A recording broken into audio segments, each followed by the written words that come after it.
Din partea mea, George Talent, dedic cea mai frumoasă melodie pentru cel mai bun om din lume, pentru Cornel, pentru scumpa lui soție și pentru copiilor.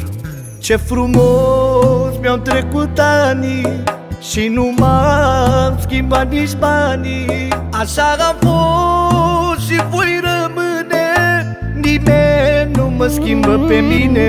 Doar pentru copiii mei eu am îndurat în grei. N-a putut nimeni vreodată de copii să mă despartă. De fericire plâng la copii când mă uit și când văd ce mari au crescut. Și la nevasta mea îi spus sărut mâna când a ieșit din vorba mea. De fericire plâng la copii când mă uit și când văd ce mari au crescut. Și la nevasta mea îi spus sărut mâna când a ieșit din vorba mea.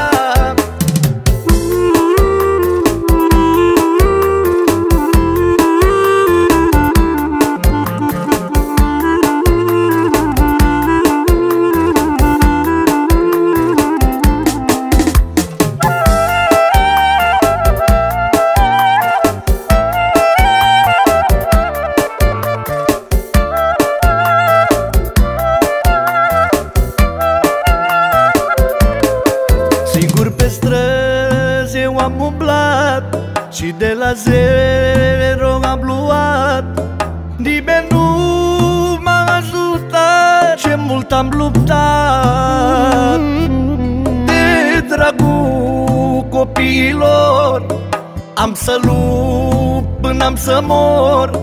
Îmi fac datoria de tată, pentru copii singura răsplată.